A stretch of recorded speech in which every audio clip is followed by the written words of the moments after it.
তিনি বলে দিলেন বুদুল্লাহ, এক আল্লাহর আইন দ্বারা তোমরা চলো না। উনিও আর ভালো না, ওনার বিরুদ্ধেও লেগে পড়ে গেল। তার ছেলেকে আল্লাহ পাক পাঠালেন ভাবিও নবী ইউসুফ আলাইহিস সালাম আসলেন। তেনাকেও বলা হলো তুমিও বলে দাও, ইয়া কওমি ইবুদুল্লাহ মা লাকুম মিন ইলাহিন গায়রু।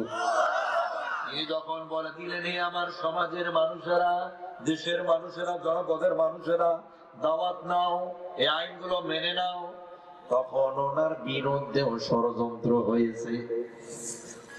মুসা এসে বলে দিলেন, কওমের মানুষগুলোকে এক আল্লাহর আইন দ্বারা চলো না। ওনার বিরুদ্ধেও সবাই চলে গেল। ইব্রাহিম আলাইহিস সালাম এসে বললেন, এই লাত মানত উজ্জা হবল, এই দেবতাগুলো তোমাদের আইনদাতা নয়। তার বাবা আজর কুমার ইব্রাহিম যার ঘরে জন্ম নিয়েছিল সেই লোকটা ছিল হিন্দু। কথা বলে নাকি? বাপের নাম কি ছিল? কথা বলে না আরো জোরে। আরে বাবা জোরছে বলো, নাম কি? আজর কুমার। তার ঘরে ইব্রাহিমের জন্ম হলো। ইব্রাহিম আলাইহিস সালাম বললেন, আব্বা জান, এই যে লাত, এই যে মানত, উজ্জা, হবল নামের যে দেবতাগুলা, এগুলো আপনাদের আইনদাতা নয়, বিধানদাতা নয়, এগুলো হুকুমদাতা নয়। হুকুমদাতা, আইনদাতা, বিধানদাতা একজন, তেনার নাম হলো মহান আল্লাহ রাব্বুল আলামিন। তিনি হচ্ছেন মহান আল্লাহ। তার আইন মেনে নাও। বাপ হয়ে বেটার বিরুদ্ধে লেগে পড়ে গেল, ঠিক না? এই দিনের মহান দায়িত্ব যদি আপনি পালন করেন, আপনার বাপ আপনার বিরোধিতা করবে। দেখেন নজিরটা, ইব্রাহিম আলাইহিস সালাম নিজে দাওয়াত দিয়েছে, জন্মদান দিয়েছে যে জন্মদাতা পিতা আজর কুমার, ও ডাইরেক্ট গিয়ে নমরুদকে বলে দিল, নেতাজি, আমার বেটা যেভাবে দাওয়াত শুরু করে দিয়েছে, এইভাবে যদি দেশ ও জনপদের মানুষগুলো বুঝে ফেলায়, ইসলামটাকে যদি ওরা বুঝতে পারে গো, তাহলে আপনার এই শেয়ার দেখবে না, আপনার ক্ষমতা চলবে না, আপনার সবকিছু ধ্বংস হয়ে যাবে, নষ্ট হয়ে যাবে। অতএব এই শেয়ার যদি আর ক্ষমতা যদি আপনি টেকিয়ে রাখতে চান, আমার ছেলে ইব্রাহিমকে হত্যা করে দেয়।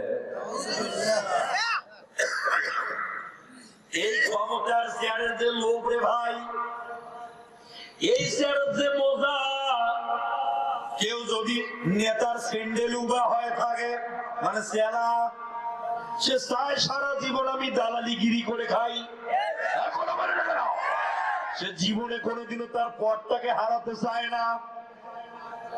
যে সামান্য একটা নেতা, নেতার ডান হাত হয়ে চলাফেরা করে, দলের নেতার সেক্রেটারি, সে জীবনেও কোনোদিনও চাবে না যে তার এই নেতৃত্ব বা তার ক্ষমতাটা চলে যাক।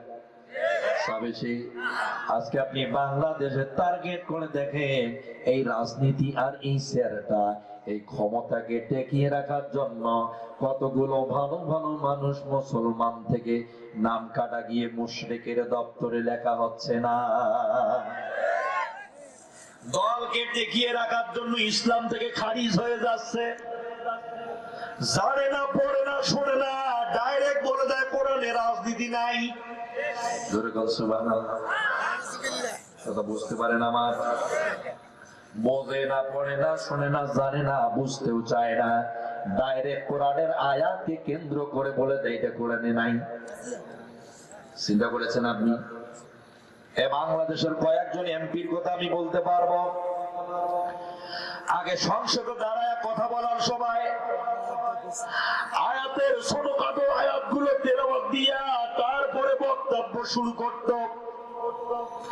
কোরআনের আয়াতের তেলাওয়াত করলে পরে দেশের মানুষ, জনপদের মানুষ ভালোবাসে, কারণ এই দেশের মানুষেরা ইসলামকে বেশি পছন্দ করে। কথা বলে না কেন? কারণ কেউ যদি ইসলামের কথা বলে তাহলে চোখে পানি চলে আসে। ইসলামের কথা যদি কেউ বলতে চায় মনটা নরম হয়ে যায়। এজন্য কোরআনের আয়াত দিয়ে শুরু করে বক্তব্য।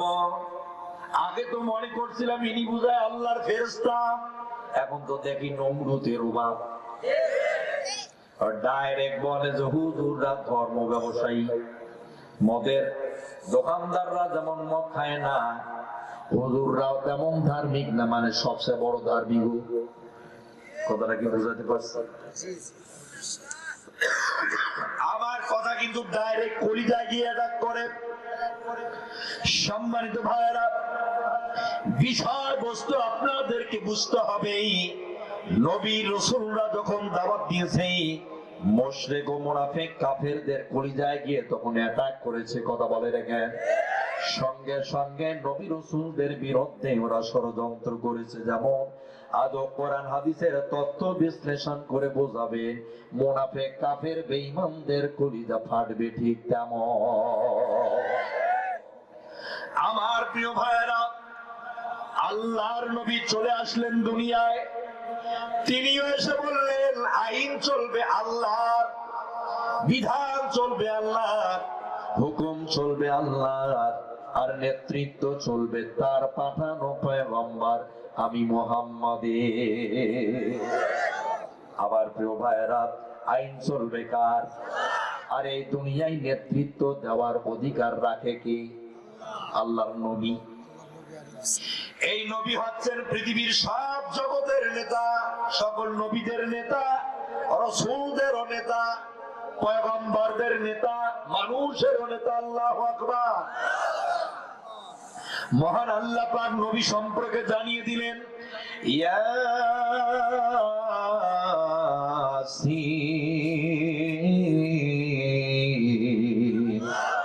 মহান আল্লাহ পাক বলেন, ইয়াসিনের 5টি ব্যাখ্যা পাওয়া যায়, তাফসীরের আবিধান ব্যাখ্যাকারীরা লিখেছে। ওনারা যদি তাফসীর না লিখতো তাহলে আমরা আজ বক্তা হতে পারতাম না। আমরা যদি বক্তা হতে না পারতাম তাহলে আপনাদেরকে বুঝাইতো তাকে বলেন তো। ওনারা লিখেছেন ইয়াসিনের 5টি ব্যাখ্যা। ইয়া মানে হলো হে, সিনের 1 নম্বর ব্যাখ্যা হলো সাইয়্যিদুল মুরসালিন, সিনের 2 নম্বর ব্যাখ্যা হলো সাইয়্যিদুল আম্বিয়া, সিনের 3 নম্বর ব্যাখ্যা হলো সাইয়্যিদুল বাশার, সিনের 4 নম্বর ব্যাখ্যা হলো সাইয়্যিদুল কাউনাইন। আমার প্রিয় ভাইরা, ইয়া মানে যদি হয় হে, হে বলা হয় ইয়াসিন। ইয়া মানে যদি হয় হে, সাইয়্যিদ মানে হলো নেতা, বাশার মানে হলো মানুষ। হে মানুষের একমাত্র নেতা জনাবে মুহাম্মাদুর রাসূলুল্লাহ। সূরা ইয়াসিনের প্রথম আয়াতে আল্লাহ পাক রাসূলকে নেতা হিসাবে ঘোষণা দিল। জোর করে আল্লাহু আকবার। আর আমরা যখন নবীকে বলি আমার নেতা, তোমার নেতা, বিশ্ব নবী মুস্তাফা, তখন এই দুনিয়ার কিছু স্প্রিং নেতার চুলকানি বেড়ায়, মানে দাউদ খাও চুলকানি, টিপলে বেড়ায় নলফানি, কাটা যাগ ফাঁসা যাও, তার জন্য নিয়ে যান এখতিয়ারি বেঙ্গল বাম, যেখানে লাগাবেন বন্ধু 5 মিনিটে আরাম। মারাত্মক ট্যাবলেট এটা, বিশেষ পাওয়ারওয়ালা মলম, একবার লাগাবেন ক্লিয়ার। কথা কি বোঝা যায়? বুঝতে পারেন? সম্মানিত ভাইরা, আল্লাহর নবী তিনি হচ্ছেন মানুষের নেতা। ইয়া মানে কি বলেন তো? ইয়া মানে হলো হে, সাইয়্যিদ মানে কি? সাইয়্যিদ মানে নেতা। এবার বলেন তো বাশার মানে কি? মানুষ। তার মানে হে মানুষের নেতা বিশ্বনবী মুহাম্মদুর রাসূলুল্লাহ। আল্লাহু আকবার। আল্লাহ রাব্বুল আলামিন এই ইয়াসিনের প্রথম যে ব্যাখ্যাটা দিয়েছেন সেটা হলো আল্লাহর নবী হলো মানুষের নেতা। যে মানুষ আল্লাহর নবীকে নেতা মানবে না, যে মানুষ আল্লাহর নবীকে নেতা মানতে চাবে না, ওর নেতা হবে আবু জাহেল। ঠিক না বেটি? আপনারা নেতা আবু জাহেলকে মানেন নাকি মোহাম্মদকে মানতেছেন? আরো জোরে বলে। বাবা জোর হচ্ছে না, আর জোরসে বলো। মোহাম্মদ হচ্ছে আমাদের নেতা।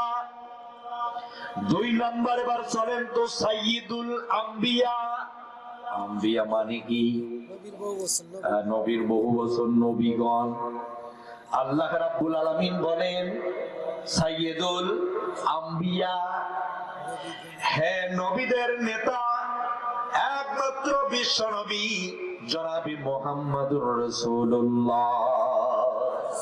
তার মানে বোঝা গেল সকল নবীদের নেতার নাম হলো আমাদের নবী মুহাম্মদুর রাসূল। 3 নাম্বার হলো সাইয়্যিদুল মুরসালিন, এরপরে সাইয়্যিদুল আম্বিয়া। এই দুটি বিষয় নবীগণ এবং রাসূলগণদের বিষয় বলা হলো। নবীদেরও নেতা এবং রাসূলদেরও নেতা। কে তার নাম? কথা বলি না এখন। কে তার নাম? আমার প্রিয় ভাইরা, সাইয়্যিদুল কাউনাইন। সাইয়্যিদ মানে হলো নেতা, কাউনাইন মানে হলো জগৎ। হোক সেটা দুনিয়ার জগৎ অথবা আখিরাতের জগৎ অথবা ইল্লিউনের জগৎ। এই লোকটা উঠে গেল, কোথায় যায়? এদিকে দিকে তাকান। একটা লোক উঠাউঠি করা যাবে না আজকে, যেহেতু লোক অনেক কম। একটা লোক উঠা যাবে না। আলোচনা 3 ঘন্টা হবে, তার আগে উঠতে পারবেন না। ঠিক আছে? এক চুল নড়াচড়া করতে পারবেন না। এসেছি কষ্ট করে কোরআন বলার জন্য, আপনাদের শুনতে হবে, বাধ্যতামূলক বুঝতে হবে। ঠিক না বেঠি? তাহলে নেতাকে আমাদের এখনো বলতে পারে না কে আমাদের নেতা? তাহলে মানুষ আমাদের নেতা নাকি নবীজি আমাদের নেতা? সম্মানিত ভাইয়েরা, আল্লাহ রাব্বুল আলামিন বলেন এই পৃথিবীর সবচেয়ে শ্রেষ্ঠ নেতা হলো মুহাম্মদুর রাসূলুল্লাহ। এই নবীজি মক্কার বাড়িতে বলেছে, আমি হলাম তোমাদের নেতৃত্ব দানকারী, আমি হলাম তোমাদের নেতা, আর তোমাদের একমাত্র আইনদাতা হলো আল্লাহ। আল্লাহ হলেন আইনদাতা, বিধানদাতা, হুকুমদাতা, আর আমি ওই আল্লাহর পাঠানো নবী তোমাদের নেতৃত্ব দেই, অর্থাৎ আমি নেতা। আবু জাহেলকে বলা হয়েছে আমি তোমাদের নেতা। ও আবু জাহেল, এই মক্কায় তোমার আইন চলবে না, তোমার দেবতাগুলোর আইন চলবে না, হুকুম চলবে না। এই মক্কার রাজধানীর মধ্যে আইন চলবে আল্লাহ। এই মক্কার মাটিতে নেতৃত্ব চলবে আমি মুহাম্মদের, এ কথা মানতেই হবে। আবু জাহেল যেদিন জানতে পারলো যে মুহাম্মদ নেতৃত্ব দিতে চায়, তিনি মদিনা আর মক্কার নেতা হতে চায়, আর তার আল্লাহ হুকুমদাতা, বিধানদাতা, ওই দিন আবু জাহেলের মাথা নষ্ট হয়ে গেল। এই সামান্য কুরাইশের ছেলে ছোট্টবেলা বাপ থেকে ইতিম হয়ে গেছে, আব্দুল্লাহর বেটা মুহাম্মদ। আর আমরা কত বড় বড় নেতা, কত বড় বড় লিডার, আমরা কত বড় বড় ধনাত্মবান ব্যক্তি, আমরা কত বড় বড় টাকাওয়ালা, পয়সাওয়ালা, বিত্তবাদী লোকেরা, আর কোথা থেকে উড়ে এসে জুড়ে বসে মুহাম্মদ, সে নাকি নেতা হতে চায়, তার আল্লাহ নাকি হুকুমদাতা। মক্কায় যদি মানুষগুলোকে এই মুহাম্মদ কোরআনটা বোঝায়, আর মানুষগুলো যদি এই কোরআনের কথাকে শ্রবণ করে নেয়, তাহলে মক্কায় আমি আবু জাহেলের নেতাগিরি থাকে না। আবু জাহেল দৌড় দিয়ে চলে গেছে তার 2 বেটার কাছে। উতবার কাছে গিয়ে বলেছে, উতবারে নেতৃত্ব আর থাকে না। ছোট বেটা সাহেবাকে বলেছে, আরে বাবা এই চেয়ার আর থাকে না। আব্দুল্লাহর বেটা মুহাম্মদ আমার এই চেয়ারের দিকে টার্গেট করেছে, আর চেয়ার থাকে না। আব্দুল্লাহর বেটা যেভাবেই হোক আমাকে এই চেয়ার থেকে নামিয়ে দিবে, অতএব যে করেই হোক নামায়া দেওয়া লাগবে, অর্থাৎ মক্কায় ষড়যন্ত্র করে মক্কা থেকে বিতাড়িত করতে হবে। আবু জাহেল, উতবা, সাইবা, ওলীদ ইবনে মুগীরা মক্কার বাইরের একজন বন্ধু ছিল এই ওলীদ ইবনে মুগীরা, তার সম্পর্কে কোরআনের সূরা কলমের 13 নম্বর আয়াত মহান আল্লাহ রাব্বুল আলামিন নাযিল করেন, উতুল্লিম বা'দা যালিকা জানি। একটু আরো জোরে বলেন আল্লাহু আকবার। আল্লাহ রাব্বুল আলামিন বলেন, এই আবু জাহেলের কলিজার টুকরা বন্ধু ওলীদ ইবনে মুগীরা এ হচ্ছে উতুল, ও হচ্ছে জানিম। উতুল মানে হলো অজন্মা, আর জানিম মানে হলো জারজ। আল্লাহ পাক বলেন, এই আবু জাহেলের কলিজার টুকরা বন্ধু ওলীদ ইবনে মুগীরা এটা একটা জারজ সন্তান, এটা হচ্ছে অবৈধ সন্তানের জন্মের ঠিক ঠিকানা নাই।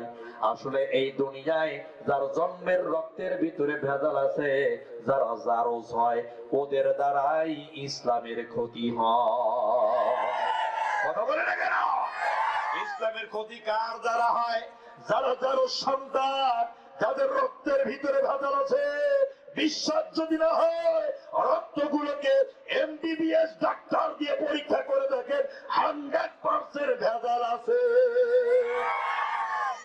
আমার প্রিয় ভাইরা, আল্লাহর নবী জনাবে মুহাম্মদ রাসূলুল্লাহ সাল্লাল্লাহু আলাইহি ওয়াসাল্লামকে বলে দেওয়া হলো, হে রাসূল, এই সেই ওলীদ ইবনে মুগীরা মক্কার বাইরের লোক, মক্কায় এসে আবু জাহেলের সঙ্গে হাত মিলাইয়া তুমি মুহাম্মাদের ক্ষতি করার জন্য, ইসলামকে সর্বমূলে ধ্বংস করার জন্য সর্বাত্মক চেষ্টা করে, যে ওর জারজ সন্তান ওর ভেজাল আছে।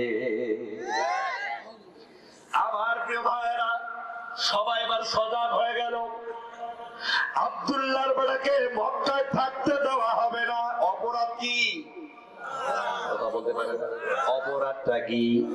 কারণ আব্দুল্লাহর বেটা মুহাম্মদ এ কোরআন মানুষকে বোঝায়। এই বাংলাদেশের পিরোজপুরের সন্তান শহীদ মরহুম আল্লামা দেলওয়ার হোসেন সাইদি রাহিমাহুল্লাহ, তার কি অপরাধ ছিল? অপরাধটা কি? তার অপরাধ হলো এই কোরআন। তিনি যদি বাংলাদেশে যতদিন বেঁচে থাকতেন ততদিন যদি উনি তাফসীর করতেন, পায়ের ওপরে পা রেখে রাজার হালে খাইতে এবং ফিরতে পারতেন উনি। যখন তিনি বলেছেন এই জনপদে আল্লাহর বিধান দ্বারা ব্যক্তি জীবন, সমাজ জীবন, রাষ্ট্র জীবন তথা সর্ব অবস্থায় আল্লাহর হুকুম বাস্তবায়ন করতে হবে, তখন হাসিনার মতো জালেম এবং ভারতের দালালদের কথা অনুযায়ী লোকটারে হত্যা করে দিয়েছে। কথা বলছে না কেন?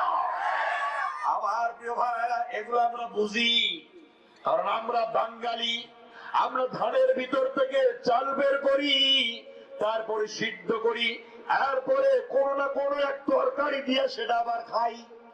কথা বলে না কেন? আমরা বুঝি না, আমরা পাগল। আমরা কি তোমাদের মতো ছাগল নাকি? সব কিছু আমরা জানি, কিন্তু বলি কম। আগে তো কথা বললে যে, ঠিক না বেটি? আগে তো কথা বললেই সমস্যা। এখন আপনারা কই গেলেন? আপনাদের দেখিবার মনে হইতেছে। কথা বলে না কেন? আপনারা কই গেলেন? আগে তো মাহফিল শুরু হলে স্টেজের আশেপাশে এসে কইতো, হুজুর তাড়াতাড়ি মাহফিলটা শেষ করেন, পুলিশের লোকজন আসছে। বলতো, আর পুলিশ এসে হাঁটতো ডাইনে বামে, হাঁটাফেরা করতো বন্দুক নিয়ে, বন্দুক দেখাইতো, এই যে দেখেন বন্দুক দিয়ে কিন্তু ঘুরিছি, তাড়াতাড়ি শেষ করে তো, মানে ভয় দেখায়। শয়তানি করে জাগাবেন না। যাত্রা প্যান্ডেলে সারা নারীদেরকে নিয়ে আপনারা উলঙ্গ ড্যান্স নাচ করেন, সেখানে কোনো বাধা আছে? ব্যান্ডের গানে আপনারা সারা রাত ড্যান্স করেন, আমোদ প্রমোদ, লাল নীল হলুদ সাদা কালা পানি খান, মানে মদ খান, আউল বাউল ফাউল হয়ে মাতাল হয়ে চিল্লা চাচা করেন, সেখানে কোনো বাধা আছে? কথা বলেন এখানে আছে? পতিতালয় বাংলাদেশে খুলছেন আপনারা, প্রত্যেকটি জেলার বিভিন্ন পয়েন্টে আপনারা পতিতালয়ের লাইসেন্স দিয়ে আবার সমাজের নারী ও পুরুষ অর্থাৎ আবার বৃদ্ধ বনিতাকে জিনার দিকে আপনারা ধাবিত করেছেন। সেখানে তো কোনো বাধা হয় না। বাধা হয় শুধু কিসে? কথা বলেন এখন, বাধা হয় কিসে? এই সত্য কথাটা বলতে কি বারবার ভূতে লাগে? সম্মানিত ভাইয়েরা, আব্দুল্লাহর বেটা মুহাম্মদুর রাসূলুল্লাহ মক্কায় দাওয়াত দিচ্ছেন প্রচন্ড ভাবে, ব্যাপক ভাবে দাওয়াত শুরু করে দিলেন। কোনো অসুবিধা নাই। ওই মক্কার মানুষগুলো আব্দুল্লাহর বেটা মুহাম্মদ সাল্লাল্লাহু আলাইহি ওয়াসাল্লামের নামের শুরুতে লকাব দিয়ে দিল আল আমিন, নামের শুরুতে লকাব দিয়েছিল as-সাদিক। মানে মক্কায় যদি কোনো সত্যবাদী থেকে সেটা আব্দুল্লাহর বেটা মুহাম্মদের উপরে আর কেউ হতে পারে না। এই মক্কায় যদি কেউ বিশ্বাসী লোক থাকে সেটা বাবার মুহাম্মদ, তার উপরে কোনো বড় বিশ্বাসী মানুষ নাই। এত বড় বিশ্বাসী মানুষ, সত্যবাদী মানুষ যখন কোরআনের দাওয়াত দিলেন, সমাজটাকে যখন পরিবর্তন করতে চাইলেন, তখন আবু জাহেল, উতবা, সাইবা, ওলীদ ইবনে মুগীরারা ষড়যন্ত্র করে আমার নবীজির বিরুদ্ধাচরণ করেছে। যেমন আজও কোরআনের কথা বলার কারণে ডক্টর বিদানুর রহমান আজহারীকে বিভিন্ন ষড়যন্ত্রের জাল দিয়ে আবদ্ধ করতে চাচ্ছে, ঠিক তেমন। আমার প্রিয় ভাইয়েরা, কথাগুলো কি বুঝতে পারছেন না? একটু লক্ষ্য করে ইসলামের দলের লোকের সমাগম যখন হয়ে যায়, জালেমদের কলিজা ফাইটিয়া যায়, ফাইটিয়া যায়, বুকখানা ফাইটিয়া যায়, ফাইটে যায়, বুক ফাটে।